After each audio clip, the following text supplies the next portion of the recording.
म्हणजे या प्रक्रियेमध्ये इंजिनिअरिंग आहे, या प्रक्रियेमध्ये केमिस्ट्री आहे आणि या प्रक्रियेमध्ये फिजिक्स पण आहे. बद्धकोष्ठाची समस्या सर्वांनाच होते, विशेष करून 40 नंतर.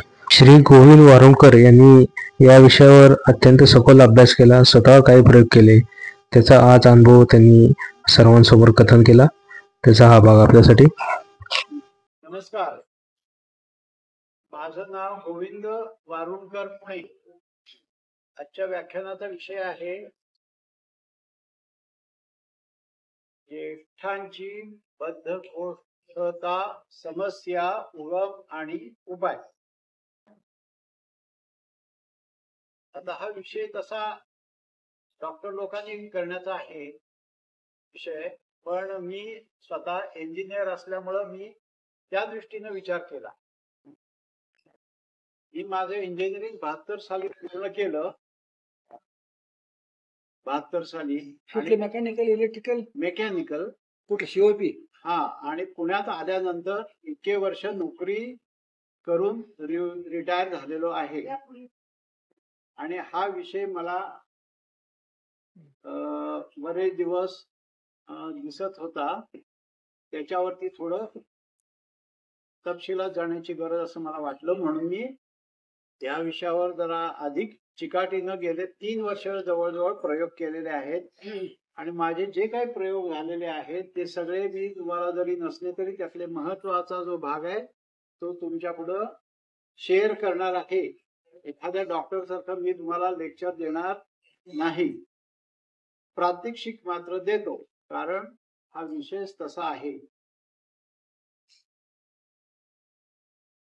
आपण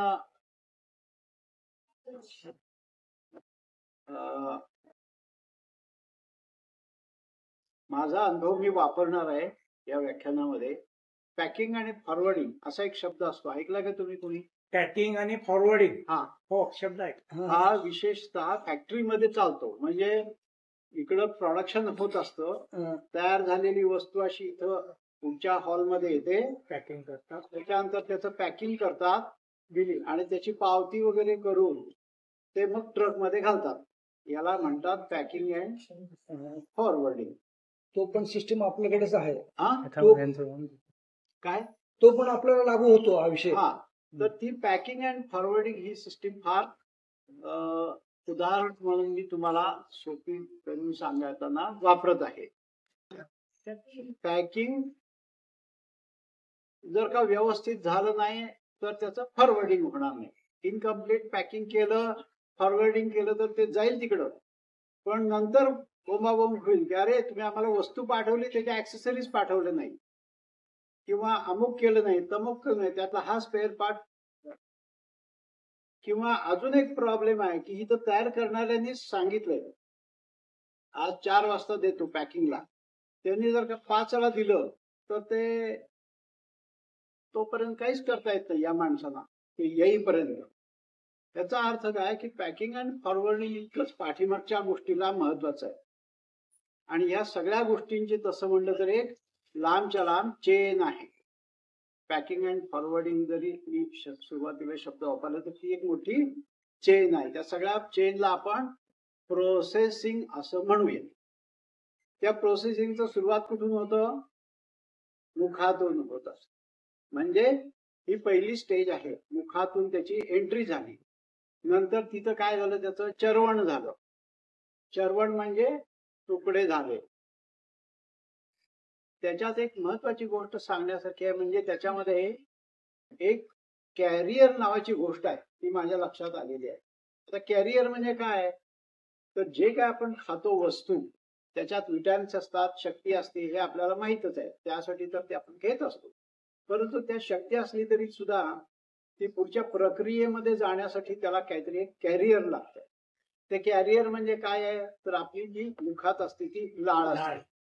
आणि लाळ म्हणजे सुद्धा नुसते गुळगुळीत पदार्थ नसून त्याच्यामध्ये बरेच केमिकल्स असतात,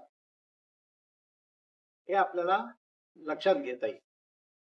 त्यामुळं ते चरवण पण महत्वाचं आहे आणि ते कॅरिंग म्हणजे कॅरियर पण महत्वाचं. मग तो कॅरियर पुढे शेवटपर्यंत चालतो, कॅरियर बरोबरच राहतो त्या काय सबस्टॅन्शियल किंवा पौष्टिक पदार्थ जो आहे त्याचा.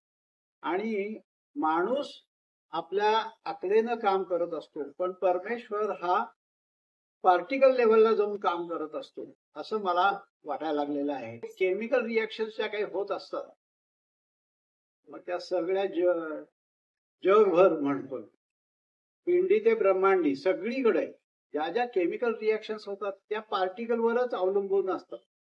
ते पार्टिकलच तिथं एकमेकाशी रिॲक्ट होऊन तिथं नवीन पदार्थ तयार होत असतो, त्याचे नवीन पार्टिकल तयार होतात. आणि या प्रक्रियेमध्ये ज्याला आपण एनर्जी म्हणतो किंवा शक्ती, ती रिलीज होत असते. आणि ती रिलीज झालेली शक्ती आपण मग आपल्या मेकॅनिकल एनर्जी काम करण्यासाठी वापरत असतो.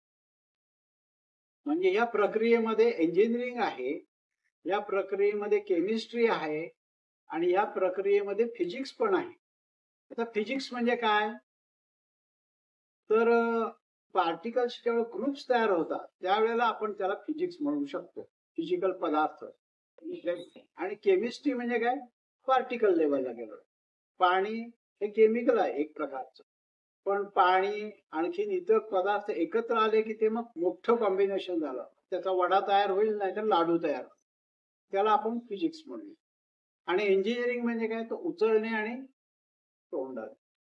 हे सगळं नाटक आपण कशासाठी करतो, तर आपल्याला त्या पदार्थापासून परमेश्वरानं सिस्टीम लावून दिलेली आहे की एनर्जी तयार व्हावी. आपलं मेन, आपल्याला वेळ जात नाही म्हणून आपण जेवतो का, नाही. आपण कशासाठी जेवतो, तर त्या जेवल्यामुळं आपल्याला शक्ती मिळते.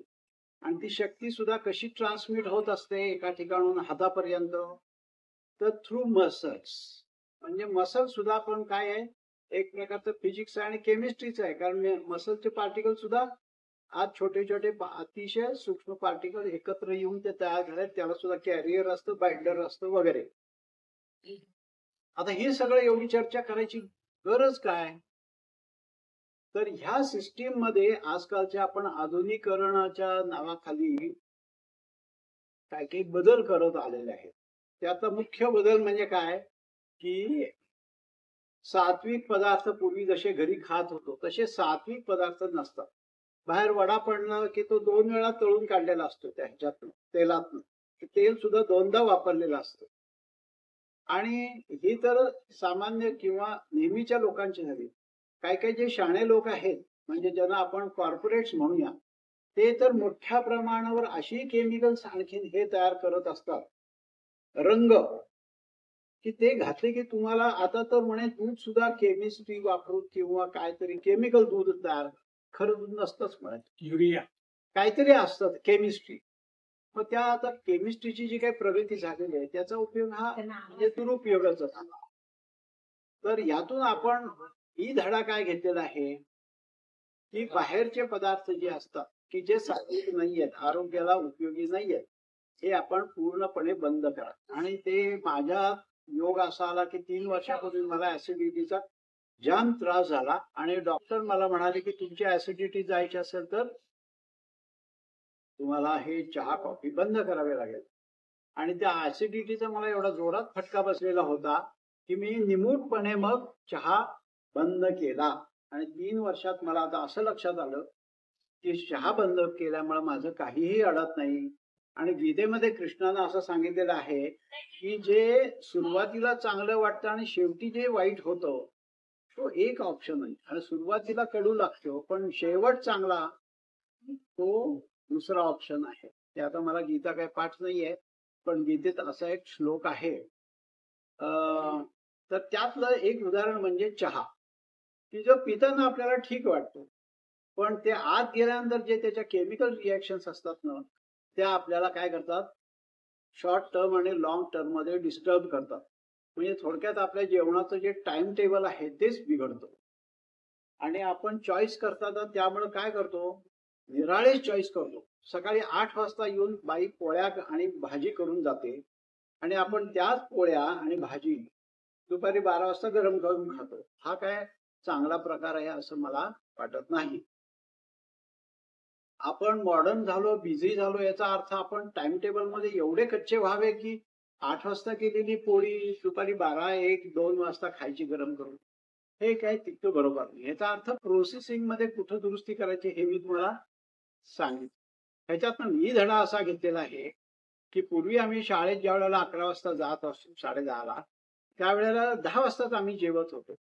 त्यामुळं आमचं दुपारी 2 वाजता चांगली भूक लागायची कडकडून, आणि 4 वाजता वगैरे चहाचा काही प्रश्नच नव्हता. 5 वाजता आलं की आई दिली तेवढा लाडू आणि काय चिवडा आणि काय कोरडं असेल ते खायचं, कसं बसं, आणि पळून खेळायला जायचं. आणि आमच्या वेळेला तर लाईटच नव्हता, त्यामुळं अंधार पडला की गुपचूप घरी यायचं. आता काय टीव्ही मुळे सारखाच उजेड असतो, अंधार पडायचा काही प्रश्न असतो. एकंदरीत टाइम टेबल किती बदलत चाललेलं आहे हे याच्यावरून आपल्याला लक्षात घ्यायला पाहिजे.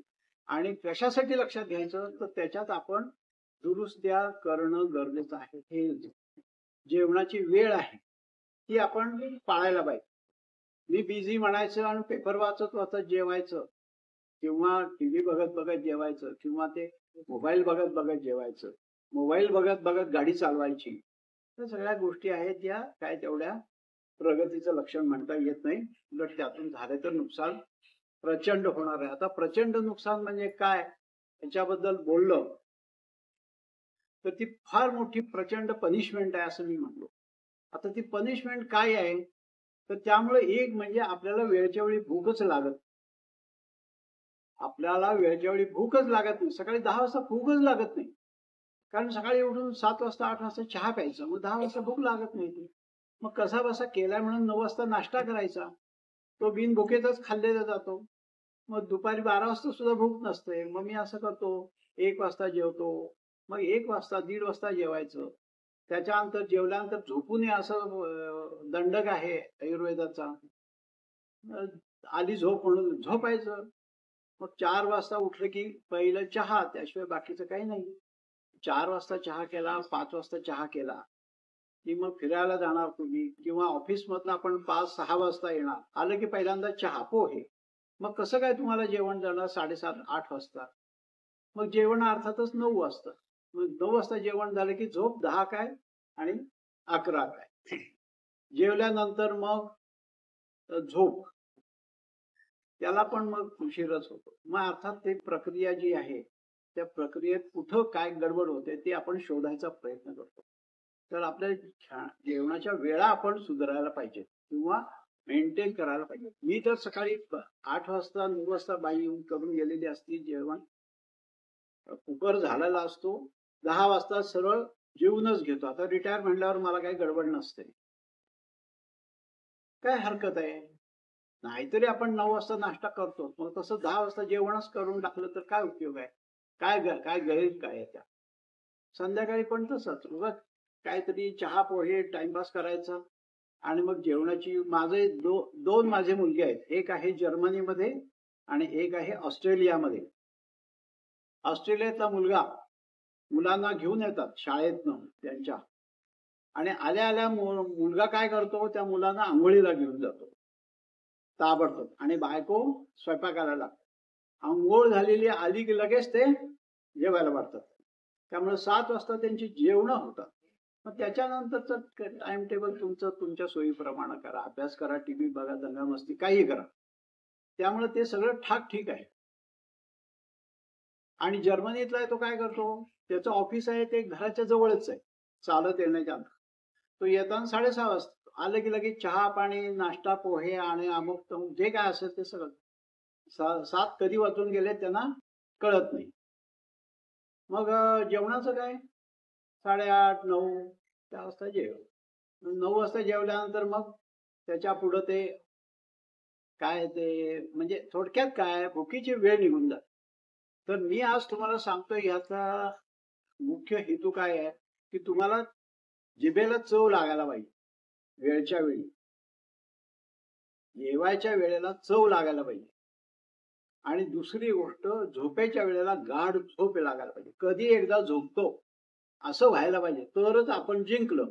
नाही तर मग काय व्हॉट्सअप बघत बसून किती वेळ गेला 12 वाजले कळणार नाही तुम्हाला, आणि सकाळी मग 9 वाजले तरी तुम्हाला जाग येणार नाही. म्हणजे आपण प्रोसेसिंग मध्ये कुठं दुरुस्ती करायला पाहिजे हे शिकतोय. बाहेरचं अजिबात खायचं नाही. बेकरी आयटम मी बंद करून टाकले. गरमागरम पोळी केलेली असते, गरमागरम वस्तू असतात सगळ्या चांगल्या केलेल्या, त्या वेळच्या वेळी न खाता आपण आपलं बेकरी आयटम 8 वाजता. आणि हे सगळ्यात महत्वाची गोष्ट आहे, सकाळी उठल्यानंतर लोक जी असतात ना ती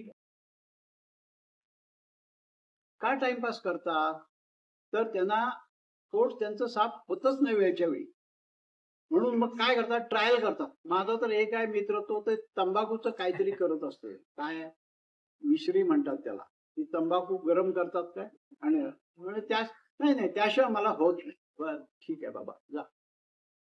माझी बायकोनं सांगितलं, तुमचे मित्र ते पाटील आले की नाही की ते पण नेक्स्ट टाइम त्यांना अजिबात मी घरी येऊन देणार नाही, ते त्यांचं ते मला वास सहन होत नाही. तो एक विषय झाला. दुसरी गोष्ट, काही लोक चहा पितात, येणं घेणं प्रकारे. काही लोक गरम पाणी पितात, काही लोक त्यात तूप घालून पितात, काही लोक त्यामध्ये मध घालून पितात, काही लोक लिंबू पिळून घेतात. एकंदरीत प्रकार काय आहे की आपल्याला, ज्याला आपण शौच म्हणतो, शिटिंग म्हणतो, शिटिंग म्हणलं की थोडं इंग्लिश आहे जरा लवकर लक्षात येतं लोकांच्या, जोपर्यंत तुमचं पोट हलकं होत नाही पूर्णपणे 100%, हा माझा शब्द आहे 100%, तोपर्यंत तुमचं पुढचं ऍक्टिव्हिटी. मला या 3 वर्षात जो काही मी एक्सपेरिमेंट केलेले त्यातनं माझं पोट जे आहे ते पोळीसारखं मऊ आहे, पोळीसारखं, पोळी. आणि सकाळी मी आणायचं विसरलो, पण तुम्हाला सांगून टाकतो लगेच. माझा दिनक्रम काय, सकाळी 4:30ला उठतो मी, आणि मी आता दाखवणार आहे तुम्हाला, वेळ असेल तर डेमॉन्स्ट्रेशन मध्ये तो दाखवा बरं. दाखवतो. तर 4:30 ते माझा साधारणपणे 5:15 किंवा 5:30, 1 तासभर तो व्यायाम आहे, तो मी तुम्हाला आता दाखवणार आहे. तो व्यायाम झाल्यानंतर मी, आपल्याकडे बायकांना माहित आहे, स्टेनलेस स्टीलची हल्ली एक घासणी मिळते, माहित आहे का, 10 रुपयाला स्टेनलेस स्टीलची घासणी, ती मी हातात घेतो. त्याला जाळी मिळते, कसली, काय त्याला मेश म्हणतात, मेश म्हणून जाळी मिळते. ती जाळीचं मी असं कव्हर केलेलं आहे. आता ते मी आणायचं विसरलो, पण आता मी आणलं असतं. आणि ते हातात धरून मी माझ्या घरामध्ये देवघरापासून सुरुवात जे करतो, ते प्रत्येक फरशी जी आहे, प्रत्येक फरशी बरं का, 1 फूट बाय 1 फूट तरी असते, ती चकाचक स्वच्छ करतो. अशी म्हणजे जुन्या लोकांना माहित असेल, पूर्वी सारवणे हा एक प्रकार होता शेणानं, त्याच्याऐवजी मी हे घासणी घेऊन करतो. आणि माझ्या घरात जर का तुम्ही येऊन बघितलं तर अर्ध्या तासात पूर्ण घर माझं चकाचक, जसा चष्म्याची काच असते स्वच्छ आपल्याला लागते, तसं ते माझ्याकडे आहे, चकाचक आहे. मग त्यामुळे 1000 रुपये बाईचे वाचले असं मला टोमणा मिळतो, परंतु मला त्यापेक्षा महत्व कशाला आहे, तर त्या जो काही माझा 1 तास व्यायाम असतो, त्या व्यायामामुळं ऍब्डॉमिनल एक्झरसाइज माझा चांगला होतो. आणि सकाळी 4:30ला उठल्यानंतर 5:30 वाजता मी जे काही सुरू करतो हा ऍब्डॉमिनल एक्झरसाइज, म्हणजे ह्याला डस्टिंग म्हणायचं, आणि ह्याला सुद्धा सायलेंट डस्टिंग असं मी म्हणतो. आता सायलेंट डस्टिंग काय, तर सायलेंट डस्टिंग असं आहे की पडलेली जी काही धुरळा असतो तो सायलेंटली काढला जातो, आणि मग आपल्याला कळतं की नुसता झाडू घेऊन तो हवेत उडवायचा, आणखीन केलेलं साफ निराळ. आणि हा सायलेंट डस्टिंग केलं की खरोखर डबल कचरा निघतो, की जो कचरा निम्मा हवेत तरंगत असतो आणि पुन्हा आपल्या पायात येतो. तो विषय आपण जास्त अडकायला नको त्यामध्ये. मुद्दा हा आहे की माझे ऍब्डॉमिनल एक्झरसाइज असे की ते झाल्यानंतर 6:30 वाजता मी पोट माझं एकदम 100% साफ होतं. आणि असं पळत पळत जाऊन गडबड असं पण नाही, कंट्रोल. म्हणजे कसं, माझं काम झालं, आता मी चालतो, हे महत्वाचं. सकाळी उठल्यानंतर मी पहिली गोष्ट म्हणजे या डस्टिंगच्या अगोदर कोमट पाणी ग्लास पितो, किती, साधारण 2 ग्लास, आणि मग हे डस्टिंग करतो. त्यामुळे माझं पॅकिंग आणि फॉरवर्डिंग इज परफेक्ट. ठीक आहे. आता कसं करतो ते दोन मी तुम्हाला सांगतो. हे पहा, असं फरशी मी केलेली आहे. ओके, अशी मी फरशी करत जायचं, आणि हे मी 2 गुडघ्यावर बसून करतोय.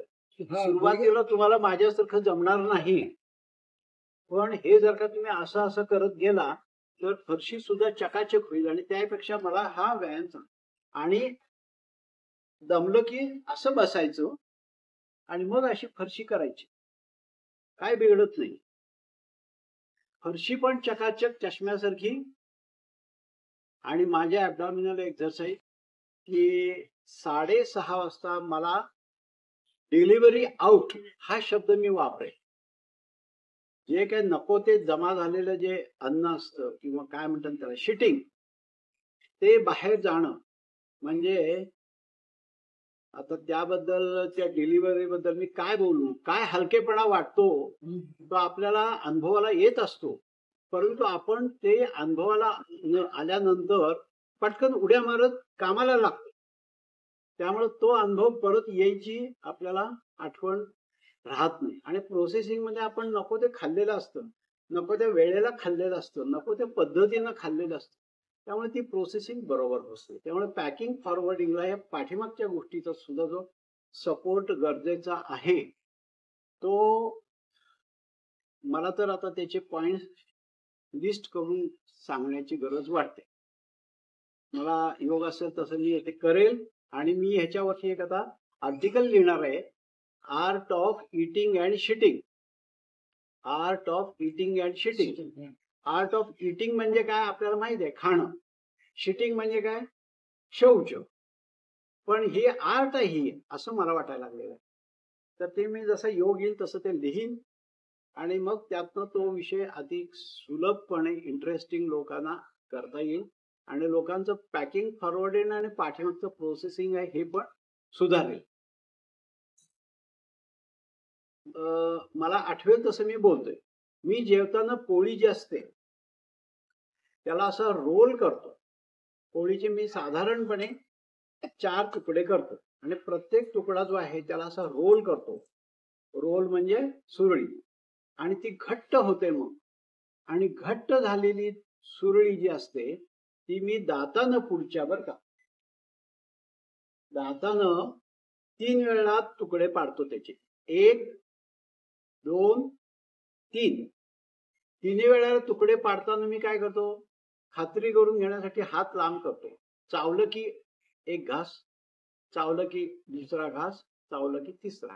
3 वेळा मी चावलं, माझ्या तोटाच्या मापाचं मला मिळालं आणि मग मी ते चावायला सुरुवात करतो. आणि चावताना कसं करतो, 1 ते 8, 8 ते 1 असं मोजतो. म्हणजे कसं, एक आकडे मोजतो. आई लहानपणी शिकवायची काय, 32 वेळा चावा. तो संदर्भ मी ठेवलेला आहे. मनातला मनात मी चावत जरी नसलो 32 वेळा तरी मनात आकडे मोजतो जे चावताना. 1 2 3 4 5 6 7 8. पुन्हा 8 7 6 5 4 3 2 1. पुन्हा 1 2 3 4 5 6 7 8. 8 7 6 5 4 3 2 1. म्हणजे 8 32 झाले. 32 मी आकडे मोजले. म्हणजे हळूहळू काय एक दिवस मला 32 वेळा चावायचं जमेल. पण मी हा लहानपणापासून प्रयोग करून बघितला. आईनं सांगितलं 32 वेळा चावा. मी 32 वेळा चावायला जायचं तर ते घास शिल्लकच राहायचं नाही, जायचं आधी. आजकाल काय होतं, लोक पोळी घेतात, प्रत्येक जण पोळी खात असतो, अशी पोळी घेतात आणि ती त्या भाजीवर अशी टाकतात आणि भाजी पोळीत पकडतात आणि मग तोंडात कोंबतात आणि चावतात 2 ते 3 वेळेला की लगेच पुढे ढकलून रिकामे हो.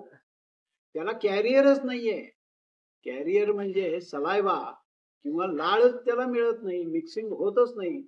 हाफ कटिंग झालेले ते पुढे जातात आणि पुढे कटिंगची सोय नाही. कटिंगची सोय फक्त इथं आहे.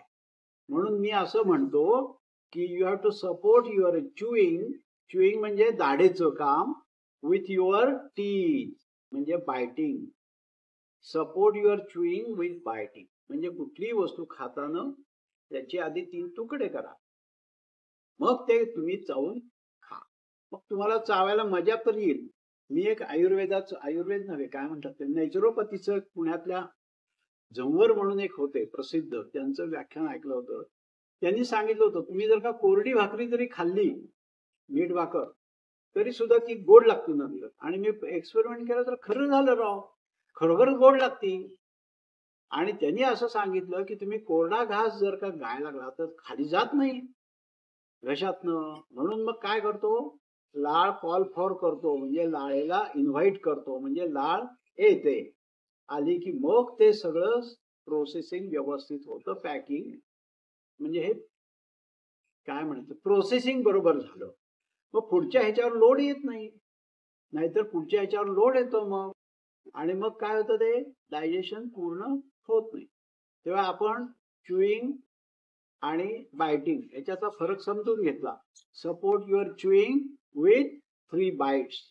नाहीतर आपला मोठा बर्गर असा म्हैस कशी खाते गवत तसं तोंडात कोंबायचा आणि तोंडापेक्षा मोठा घास झाला की तो कसाबसा चावून खायचा. ती फॅशन झालेली आहे आजकाल, त्यामुळं त्यांना काय त्याच्याबद्दल वाटत नाही. पण एकंदरीत काटे चमचे खाणं हे निराळं. मी ज्या वेळेला हातानं कुस्करून भात खातो त्यावेळेला मला आणि त्या भाताचं नातं निर्माण होत असतं की आता 10 मिनिटानं हे भात म्हणजेच माझं शरीर होणार आहे, म्हणजे मी होणार आहे. असा तो एकत्व काय म्हणतात त्याला अद्वैत निर्माण होणार आहे. त्यामुळं माझे पाचकरस सुद्धा चांगले स्त्राव तयार होत असतात. आणि हिद्दे ज्या वेळेला होतात त्यावेळेला सिग्नल इथं पण जात असतात. म्हणजे हे जे काय प्रोसेसिंग केमिकल केमिस्ट्री आहे ही त्यामुळे सुधारत असते. आणि त्या सुधारलेची लक्षण म्हणजे तुम्हाला टेस्ट उत्पन्न होत असते. तुम्हाला चव येते म्हणजे काय, नुसतं मसाले घालून आणलेली चव, कोल्हापुरी मिसळ तिखट तिखट तो खरं नव्हे. तुम्हाला त्या चरवणातून आनंद मिळायला पाहिजे, किंबहुना चरवण प्रॉपर झाल्याचे आनंद ही एक खूण आहे. ठीक आहे. तेव्हा आपण याच्याबद्दल बोललो. पोटात गेल्यानंतर वामकुक्षीची अतिशय गरज आहे. वामकुक्षी म्हणजे वाम म्हणजे डावा आणि कुक्षी म्हणजे उशी किंवा काय साईड आहे. तर वामकुक्षी म्हणजे जेवल्यानंतर असं डाव्या बाजूला हे करण्याची पद्धत आहे आपल्याकडे किंवा सांगितलं जातं, याला म्हणायचं वामकुक्षी. आपण वामकुक्षी याचा अर्थ एक 10 मिनिटं जरी केली तरी पुरे. त्या 10 मिनिटांमध्ये काय होतंय, सगळ्याला आतल्या आत जागा व्यवस्थित मिळते आणि मग त्यांना प्रोसेसिंगला काय होतं ते सेट होता. हे महत्वाचं. वामकुक्षी म्हणजे झोप पण राहतं. आलो वामकुक्षी म्हणजे हे झोपच आहे, पण ती फक्त 10 मिनिटाची आहे. मी तुम्हाला 10 मिनिटाची वामकुक्षी सांगितली, तुम्ही लक्ष देणार नाही सिरियसली, पण आपल्याकडे वामकुक्षी सांगितलेली आहे. जर का मार्गारेट थॅचर कुठली इंग्लंडची पंतप्रधान ती पॉवर नॅप घेत होती म्हणलं की मग मात्र आम्ही मान डोलावणार. हा power nap is very good. मी ज्या कंपनीत काम करत होतो तिथले मालक होते पंडित. ते दुपारी बरोबर 20 मिनिटं त्यांच्या केबिनच्या शेजारी एक रूम त्यांनी स्पेशल केलेली होती. तिथं वामकुक्षी 20 मिनिटाचे घ्यायचे आणि यायचे. एकदम माणूस फ्रेश होता, इतका फ्रेश की काय बोलतात. त्यामुळे आपण वामकुक्षीच्या अगोदर शतपावली करणं गरजेचं आहे. शतपावली म्हणजे 100 पावलं, ती सुद्धा एक 10 मिनिट. 10 मिनिटाची वामकुक्षी हे केलं की तुमचं इतकं व्यवस्थित सेटिंग लागतं की पुढचे प्रोसेसिंगला तुमच्या मग काही काळजी नाही. आणि आतल्या ह्याच्याबद्दल मी काही बोलणार नाही. फक्त ते गुंतागुंतीचं किती आहे की माणूस हा एक प्रकारचा हायटेक रोबोट आहे. रोबोट म्हणल्यावर आपल्याला कळतं यंत्रमानव, पण आपण सुद्धा यंत्रमानवच आहोत. आपण हायटेक आहोत. म्हणजे काय म्हणतात त्याला ऍडव्हान्स AI आजकाल निघालेलं आहे ना, आर्टिफिशियल इंटेलिजन्स. ते आर्टिफिशियल इंटेलिजन्सची परिसीमा म्हणजे माणूस आहे. आपल्याला AI म्हणजे काय माहिती आहे, ऑटोमॅटिक सगळं आता काय ते निघालेलं आहे, त्याच्याबद्दल बरंच काय बोललं जातं. पण हा देह म्हणजे काय आहे तर आर्टिफिशियल काय इंटेलिजन्स पेक्षाही भारी असा रोबोट आहे. आणि हा रोबोट आहे याच्याबद्दल किती बोलावं तेवढं थोडं आहे. त्यात एकच गोष्ट आपण बोलून थांबायला पाहिजे, कारण बोलायला भरपूर आहे, की हा रोबोट आपल्यासारखा अजून एक रोबोट तयार करू शकतो, हे त्याचं वैशिष्ट्य आहे. आणि ही परमेश्वरानं सिस्टीमच तयार केलेली आहे. आणि मला असं खूप विचारांती पटलेलं आहे किंवा वाटतंय की माणसाचं लाईफ टाईम टार्गेट काय आहे, जन्म कशासाठी घेत असतो, तर तो दुसरा रोबोट तयार करण्यासाठी. हे एकच कारण आहे, महत्वाचं कारण आहे असं मला वाटतं. आणि हे करताना माणूस काय वापरतो, पुणेरी भाषेमध्ये तो आपली कम्फर्ट झोन वापरतो. कम्फर्ट झोन कुणाला माहितीये? नाही माहिती? तुम्हाला माहितीये? आपले सोयीस्कर आहे ते आपण आपल्याला जे सोयीस्कर आहे त्यातनं बाहेर पडत नाही. कम्फर्ट झोन म्हणजे काय? मला जे पाहिजे तसं तुम्ही वागायचं. आणि दुसरी गोष्ट म्हणजे माणूस आपली इमेज बिल्डिंग करत असतो. प्रत्येक माणूस आपली इमेज बिल्डिंग करत असतो. मग कोण आपली आई म्हणून ती बाई प्रयत्न करत असते चांगल्यापैकी इमेज कशी होईल, कोण बॉस म्हणून आपली इमेज करत असतो, वगैरे वगैरे. अशा प्रकारे काय चालू असतं, माणूस आपली इमेज करत असतो. आता मी सुद्धा इमेजेस करतोय खरं म्हटलं तर, आणि तुम्ही सुद्धा काय श्रोत्याची भूमिका करता, म्हणजे एक प्रकारची ती इमेजच आहे. आपण ह्याच्यातनं धडा काय घेतला की प्रोसेसिंग आपलं चांगलं व्हायला पाहिजे, वेळच्या वेळी जेवायला पाहिजे. आता महत्वाची गोष्ट येते की काय जेवायचं. तर त्यातलं ठोकळ मनानं काय सांगितलंय की बाहेरचं हे डबल फ्राय, ट्रिपल फ्राय हे नको. सात्विक अन्न जे घरी केलं जातं ते खरं. दुसरी गोष्ट ते गरम पाहिजे. आणि तिसरी गोष्ट, जेवण झाल्यानंतर कमीत कमी 1 वाटी दुपारी, उन्हाळ्याच्या दिवसात तरी नक्की, थोडं मीठ, आणखी काय म्हणतात त्याची हिंगपूड घातलेले वाटीभर ताक प्यायला पाहिजे. त्याला विरजण असं आपण म्हणलं जातं. की ते झालं की पुढची प्रोसेस जी आहे ती अगदी सुटसुटीत होते. ठीक आहे. पुढची गोष्ट आहे झोप. आहार, विहार, विश्रांती अशा 3 गोष्टी आहेत माणसाच्या लाईफमध्ये. माणसाच्या लाईफचे भाग केले महत्वाचे. एक आहे आहार, त्याबद्दल आपण थोडक्यात बोललो. विहाराबद्दल आपण नंतर बोलू. व्यायाम हा विहारामध्येच येतो. आणि महत्वाचा गोष्ट म्हणजे विश्रांती. तर विश्रांती आपली कितपत सॅटिस्फॅक्टरी आहे, किती गाढ झोप लागली होती आपल्याला, ह्याच्यावर मी बरेच प्रयोग केलेले आहेत. आणि मला आता गेल्या काही वर्षात, 1-2 वर्षात सक्सेसफुल झाल्यानंतर मी आता बोलतोय की सकाळी मला बरोबर 4:30-4 ला आरामात जाग येते. आपोआप जाग येते. कशी येते ते मला माहिती. त्याच्यासाठी अक्षरशः रात्री झोपताना मी भीक मागितल्यासारखी परमेश्वराला प्रार्थना करत, मला आता झोप चांगली येऊ दे. तर हे नुसतं वाक्य न वापरता मी अशी एक पद्धत ठेवलेली आहे. तुम्ही पण एक्सपेरिमेंट करून बघा. मी रामरक्षा पाठ केलेली आहे आणि मी रामरक्षा म्हणत झोपतो. रामरक्षा म्हणत झोपतो. आणि मग कुठल्या तरी श्लोकापर्यंत आल्यानंतर करो सीतापती पातोर हृदयम जामदग्निजेत, मला झोप लागते. मग दुसऱ्या दिवशी मी आठवायचा प्रयत्न करतो, अरे आपल्याला काल रात्री कुठल्या श्लोकापर्यंत झोप लागली. या ह्याच्यात नादात काय होतं, आपण लक्ष देतो त्या श्लोकाकडे, कुठल्या श्लोकापर्यंत आले की मला झोप लागते. आणि त्या नादात तुम्हाला गाढ झोप लागते. तुम्हाला तो श्लोकच आठवत नाही दुसऱ्या दिवशी, पण झोप मात्र गाढ लागते. आणि अशी धाडकन झोप लागते ना की सकाळी 4:30 ला तुम्ही जागा. आणि माझे डोळे तर अशी गार थंडावा जाणवतो मला. या जर का तुम्हाला गोष्टी जाणवत असतील तर तुम्ही लकी समजा. आणि झोप पूर्ण होण्यासाठी अर्थातच आपण झोपणं लवकर गरजेचं आहे, हे पाळायला पाहिजे. तुम्ही असं म्हणू शकत नाही की मी 12 पर्यंत व्हॉट्सअप बघतो, युट्यूब बघतो आणि सकाळी 4:30 जा, शक्य नाहीये.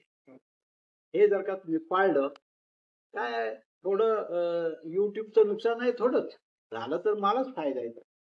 पण आपल्याला ते कसं, माया जी परमेश्वरानं निर्माण केलेली आहे ती इतकी हुशार आहे ना की ती माझ्यापेक्षा नक्कीच शहाणी आहे. ती मला बरोबर फिरवते. आणि मग काय, हे तर 3 मिनिटाची क्लिप आहे, चला बघूया. मी गेलो त्या 3 मिनिटात की मी कधी आत पुढे 30 मिनिटात होत कळतच नाही.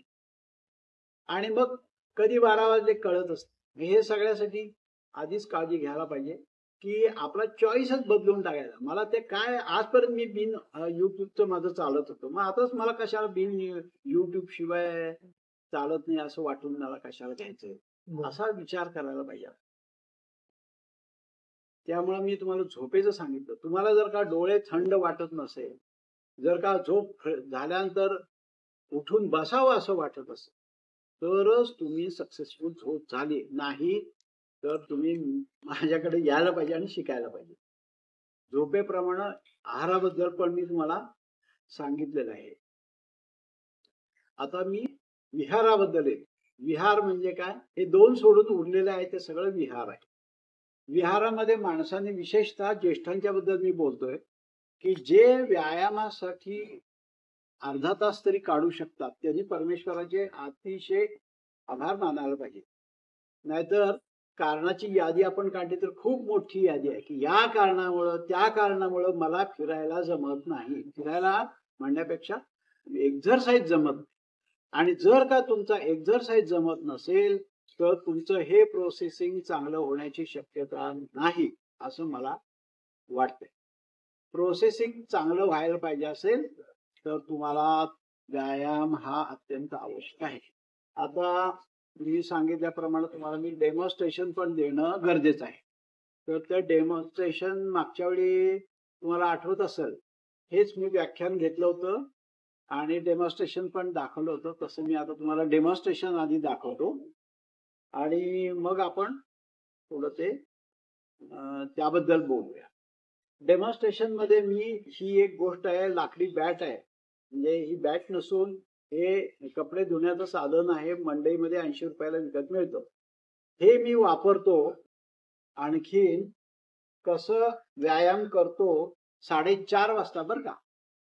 मी बेडमधनं बाहेर पण येत नाही, डोळे ऑटोमॅटिकली उघडलेले आहेत आणि मी व्यायाम कसा सुरू करतो ते तुम्हाला दाखवतो.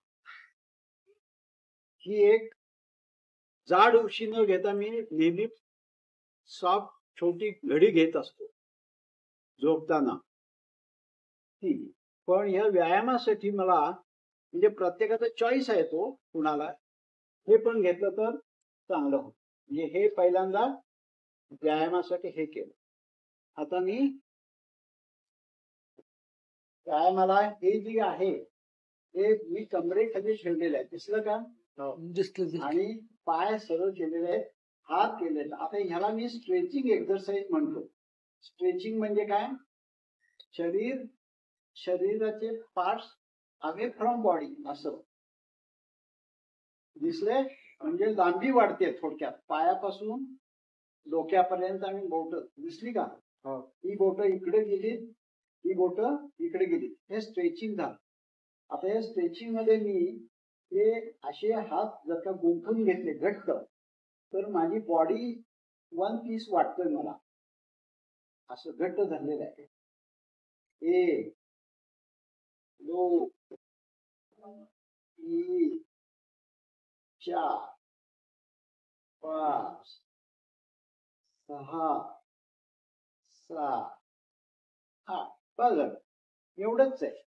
आता हे 1 2 3 4 5 6 7 8. इकडे 1 2 3 4 5 6 7 8. आता ह्याची जी पोझिशन आहे ती मी अशी थोडी खालीवर पण करू शकतो.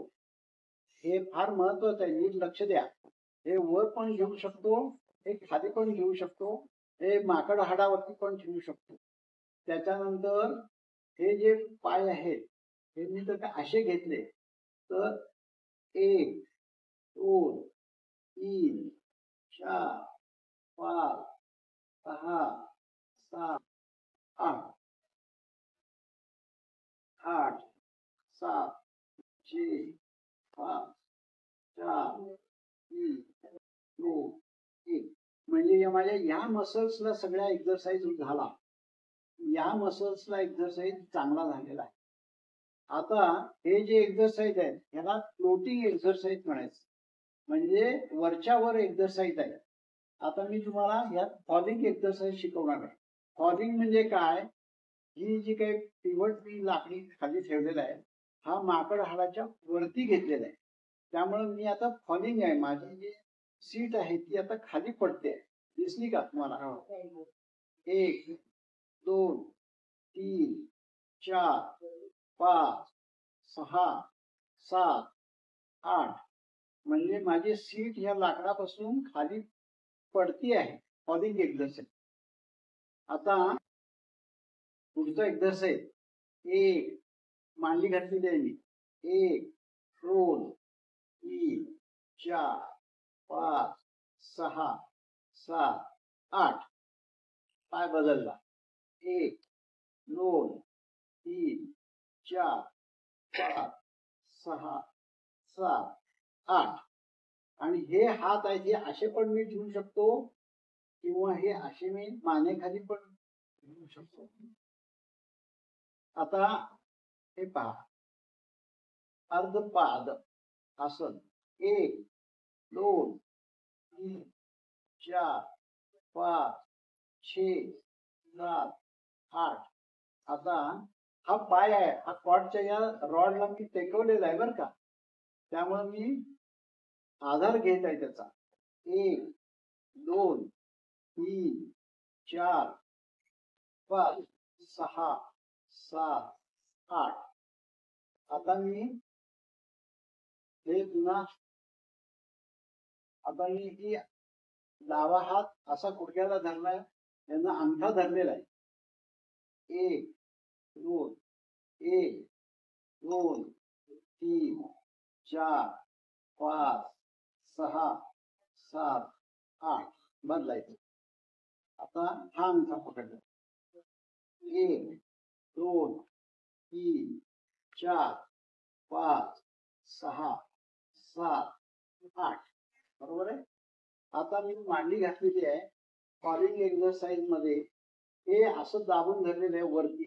1 2 3 4 5 6 7 8 8 7 6 5 4 3 1 2 1. याला बटरफ्लाय एक्झरसाइज म्हणता येईल. बटरफ्लाय. आता हनुवटीची एक्झरसाइज सांगतो. ते हात गोठून हनुवटीला लावले आणि कोपर जर का वर घेतलं. 1 2 3 4 5 6 7 8 8 7 6 5 4 3 2 1. आता मी हे हात स्ट्रेच आउट केलेले आहेत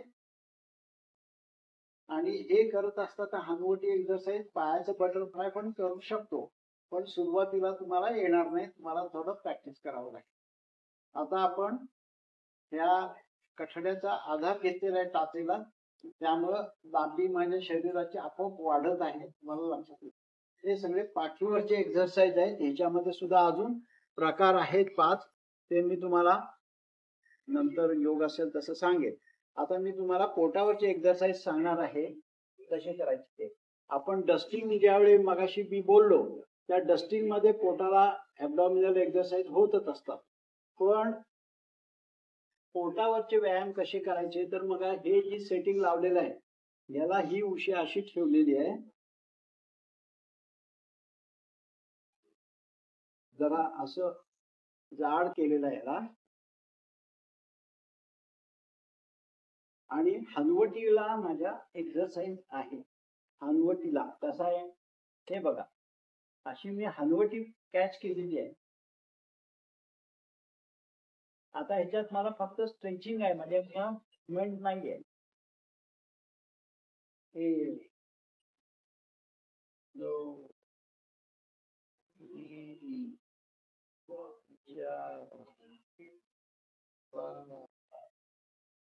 सहा, सात, आठ, आठ, सात, सहा, पाच, चार, तीन, दोन, एक. आता याच्यात सुद्धा फॉलिंग एक्सरसाइज आहे. त्यासाठी या उशीची पोझिशन मी बदललेली आहे. सगळे ॲबडॉमिनल एक्सरसाइज 1, 2, 3, 4, 5, 6, 7, 8, 8, 7, 1, 5, 4, 3, 2, 1. 1, 2. हे मी माझ्या कपाळाला हात आधार दिलेला आहे. 1, 2, 3, 4, 5, 6, 7, 8, 8, 7, 6, 5, 4, 3, 2, 1. या एक्सरसाइज मुळे तुम्हाला हे गेलं कुठं, हे इथं पडलेलं आहे. मला तरी हाईट ह्याची मला ऍडजस्ट होत नव्हती, कमी पडत होती. मी उशी इकडे हे प्रत्येकानं आपल्या सोयीप्रमाणे 2 किंवा 3 उशा वैयक्तिकरित्या करायच्या. कुणाला सोयीचं वाटलं तर लाकडी वापरा, नाहीतर सॉफ्ट पिवट पाहिजे असेल तर तुम्ही तो पण चॉईस करू शकता. हे हाईट मात्र ऍडजस्ट करायची. कुणाला 2, कुणाला 3 उशा काय जे लागतील तेवढं ऍडजस्ट करून घ्यायचं. आणि जे काही तुमच्या ॲबडॉमिनल एक्सरसाइज आहे हे बघा, हे असं मी घट्ट धरून ठेवलेलं आहे. आणि काउंटिंग काय 1 to 8, 8 to 1. 1, 2, 3, 4, 5, 6, 7, 8, 8, 7, 6, 5, 4, 3, 2, 1. हे सगळे एक्सरसाइज सूर्य नमस्कारामध्ये ऑलरेडी कव्हर झालेले आहेत. किंबहुना एका सूर्य नमस्कारामध्ये 8 आसनं कव्हर होतात. आपल्याला वज्रासन माहितीये, हे असं वज्रासन असतंय. आपल्याला शवासन तर सगळ्यांना माहीतच आहे. त्याप्रमाणे पाठीवरचं आसन म्हणजे पवन मुक्तासन, हे पण महत्वाचं आहे. पवन मुक्तासन म्हणजे तुम्हाला दाखवतो मी कसं आहे ते. पवन म्हणजे वायू, पवन म्हणजे वायू, आणि मुक्तासन म्हणजे वायू सोडून देणे. म्हणजे हे असं आहे पवन मुक्तासन. हे पवन मुक्तासन आहे, योगाच्या पुस्तकात तुम्हाला जरूर मिळेल. हे साधारणपणे 1 मिनिट तुम्ही केलं याचे जरूर लाभ होतात. खरं म्हटलं तर या सगळ्या व्यायामाचं सुरुवात मी पवन मुक्तासनापासूनच केलेली आहे.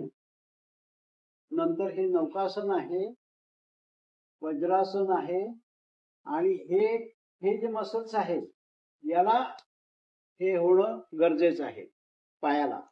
आणखीन ओटीपोटाच्या स्नायूला हे जे मसल्स आहेत ना, ह्याचं डायरेक्टली पचनाशी काही संबंध लागत नाही.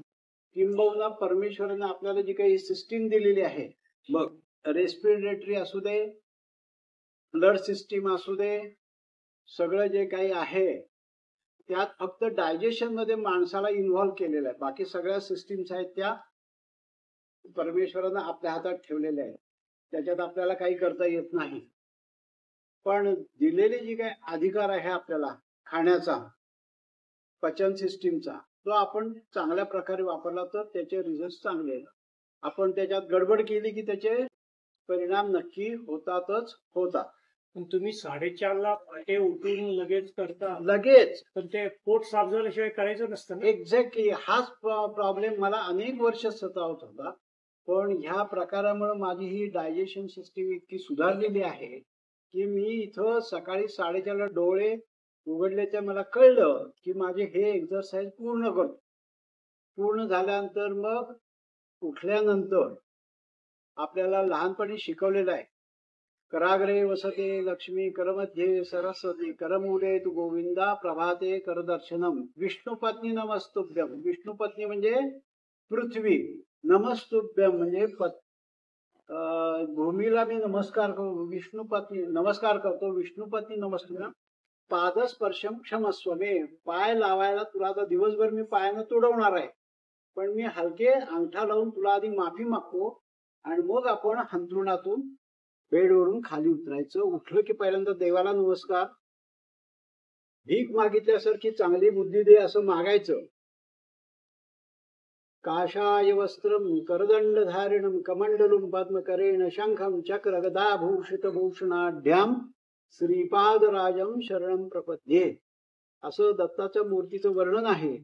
आपल्या इकडे दत्तची मूर्ती असेल, देवाचं तुमच्या आवडतं तुम्ही नाव घ्या आणि फक्त हेतू काय, चांगली बुद्धी दे. एक बुद्धी चांगली दिली तर सगळ्या गोष्टी सोयीच्या होतात. बुद्धी जर का तुम्ही स्वतःच्या कंट्रोलमध्ये ठेवली तर गॅरंटी नाही. त्यामुळं इथं मी आता पाय जमिनीला ठेवून उठलो की आधी देवाला नमस्कार, गरम पाणी प्यायचं 2 ग्लास कोमट, आणि मग हे डस्टिंग एक्सरसाइज आहे तो सायलेंट डस्टिंग. हा साधारणपणे अर्ध्या तासात माझा अख्खा फ्लॅट आहे तो चकाचक होतो. आणि चकाचक म्हणजे काचेसारखे माझ्या घरात फरशा आहेत स्वच्छ झाला की माझं पोट एकदम हलकं होतं. आणि इतकं हलकं होतं की आपण नवद्वार स्वच्छता नावाची एक गोष्ट मी मुद्दामून सांगू इच्छितो. नवद्वार माणसाला कुठलीही दिलेली आहेत, तर ही 2 द्वार आहेत, ही 2 द्वार आहेत, ही 2 द्वार आहेत, हे 1 द्वार आहे. म्हणजे किती झाले? 7. आणि 2 द्वार खाली आहेत, एक मूत्र विसर्जनासाठी आणि एक निष्ठा विसर्जनासाठी. तर याची जी स्वच्छता आहे ती आपल्या संस्कृतीप्रमाणे स्वच्छता आपण ठेवणं अतिशय गरज आहे. नाहीतर काय, कागदानं नुसतं स्वच्छता करून ती नवद्वार स्वच्छता होत नाही असं माझं मत आहे. आपल्याकडे इंडियन टॉयलेट आता गावठी झालेलं आहे. मॉडर्न कमोड लोकांना गरजेचं वाटतं, पण कमोड पेक्षा ते किती सोयीचं आहे याच्याबद्दल आपण स्वतंत्रपणे बोललं तरी सुद्धा पुरे होणार नाही. अनुभव घेणं हे गरजेचं आहे. त्यामुळं नवद्वारे स्वच्छता जी आहे ती व्हायला पाहिजे. आणखीन ह्या शिटिंगचा मला अनुभव एवढाच येतोय, मला वाटतं आता पाऊण तास झालेला आहे, आपण थांबायला पाहिजे 5 मिनिटं. तर याच्यानंतर मला आंघोळीशिवाय चैन पडत नाही अशी अवस्था येते. त्यामुळं शिटिंग झालं की लगेच मी स्नान करतो. म्हणजे ह्याच्या अगोदर मी टाळमटाळ टाइमपास चहा पी गरम पाणी पी करून त्या शिटिंगची वाट बघत होतो आणि माझा त्याच्यात अर्धा पाऊण तास कसा वाया गेला मला कळत नव्हतं. त्यात मी कधी कधी पेपर वाचायचो पण त्याचा उपयोग होत नाही. माझे एक मित्र आहेत, त्यांचं नाव पण सांगतो, उपाध्ये. त्यांच्या घरी तर टॉयलेटमध्ये त्यांनी पुस्तकं ठेवलेली आहेत. अरे अशी पुस्तकं हे करून जर का झालं असतं तर कशाला, ती प्रोसेस जोपर्यंत तुमची पूर्ण चांगली आधी होत नाही तोपर्यंत ते होणारच नाहीये. यात मी एक विनोद सांगतो, आणखीन हा व्याख्यान थांबवतो. नवीन फ्लॅट मध्ये गेले नवरा बायको राहायला, तर नवऱ्याने विचारलं बायकोला, कसं काय वाटतं किचन? किचन छान आहे, बेडरूम छान आहे, हॉल छान आहे, सगळं छान आहे, बाथरूम छान आहे, हे काय टॉयलेट आहे हे पण छान आहे. मग आता काय? ती म्हणली अजून एक गोष्ट कमी आहे. काय? ही म्हणली असं थाड जोपर्यंत दार वाजत चाळीमध्ये असताना त्याशिवाय मला होतच नाही. हे कुठल्या तरी बुवा का कुठल्या तरी विनोदी पुस्तकात आहे बरं का, आहे त्यातला किस्सा आहे. मुद्दा आपण त्यातला आहे की हे जे काही सिस्टीम आहे, पॅकिंग फॉरवर्डिंग आहे, ही फार कम्युनिकेशन सिग्नलिंग फार महत्वाचं आहे. आणि हे जर का चुकलं तर तुमचं शिटिंग कधीच बरोबर होणार नाही. आणि जर शिटिंग बरोबर झालं तर काय हलकेपणा येतो ही गोष्ट मला एक्सप्लेन करता येत नाही. पण मी तुम्हाला असं सांगतो की जो काही चुस्ती येते हिंदीमध्ये बोलता किंवा फ्रेशनेस येतो तो मला दिवसभर काय रात्री झोपेपर्यंत बघतो. ताजतवान म्हणजे आळस नाही. कुठलंही काम करायचं म्हटलं की नाही की लगेच त्या असं हे फार महत्वाचं आहे. आणि हे सगळं करण्यासाठी ही माझी बडबड आहे ही सगळी थेरॉटिकल आहे. ही नुसती बडबड पुरेशी नाही. हे जे मी तुम्हाला पिवट एक्झरसाइज सांगितले ते ॲबडॉमिनल पिवट एक्झरसाइज ह्याचं नाव आहे. तर या एक्झरसाइजचे मी काय म्हणायचं क्लासेस घेऊ इच्छितो. आणि जे लोक येतील त्याची आपण जागा ठरवूया आणि आपण ह्याचा एक्सपेरिमेंट करू शकतो. आणि माझ्यासारखेच तुम्ही व्हाल अशी मला खात्री आहे त्यातून. त्याच्यासाठी अर्थातच काहीतरी एक नॉमिनल आपण फी ठरवू कारण जागा मिळवावी लागेल त्यासाठी. आणि त्या ठिकाणी मी जे हे एक्झरसाइज तुम्हाला दाखवतो हे तुमच्याकडून मी करून घेईन आणि मग तुम्हाला ते खरोखर अनुभव आला का काय कळेल. नौकासन म्हणजे नौका कशी असते तसं. ही नौकासन आहे हे नौकासन आहे. तुम्ही असं तिथं हे हात धरलं होतं तुम्ही ते नौकासनाचं सपोर्टिंग होतं. अच्छा अच्छा ठीक आहे. नौकासन म्हणजे काय ॲबडॉमिनल एक्झरसाइजला व्यायाम स्ट्रेचिंग होत होते. आणि व्यायाम जर का आता ह्याच्यानंतर जे काही आहे आपण शतपावली म्हणतो त्याचं पण मी तुम्हाला डेमॉन्स्ट्रेशन दाखवू शकतो परंतु आता वेळ नाही आहे. आणि ह्यातल्या इनफॅक्ट प्रत्येक गोष्टी जसं आपण पोहताना पोहायचं म्हटल्यावर पाण्यात उतरावंच लागेल. नुसतं व्हिडिओ बघून पोहायला येणार नाही. तसं मी आता बडबड केली आहे. याचा तुम्हाला जर का अनुभव पाहिजे असेल तुम्हाला जर का खरोखर चुस्ती पाहिजे असेल हिंदी भाषेत चुस्ती हा फार चांगला शब्द तर आपण क्लासमध्ये आपण एक महिन्याचा एक्सपेरिमेंट करूया. 1 महिन्यामध्ये आपल्याला ह्याचं हे येईल अनुभव आणि आपल्याला करता येईल.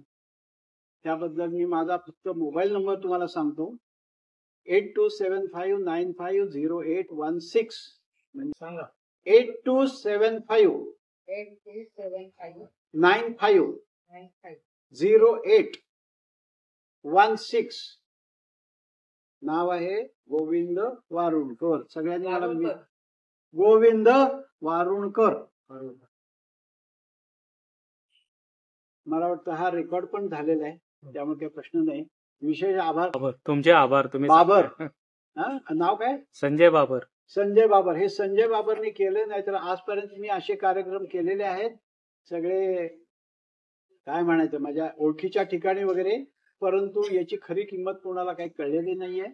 एका व्याख्यातात हा समजणारा विषय नसावा त्यामुळे ते लक्ष देत नसावेत.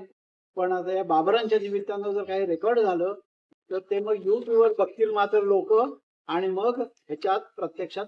आणि पुन्हा सांगतो जसं पोहायचं म्हटल्यावर पाण्यात उतरावं लागेल तसं मी जे काय आता बडबड केली आहे ते व्यायाम तुम्हाला स्वतः करून बघावे लागतील आणि मग त्याचे परिणाम माझ्यापेक्षा चांगले येतील.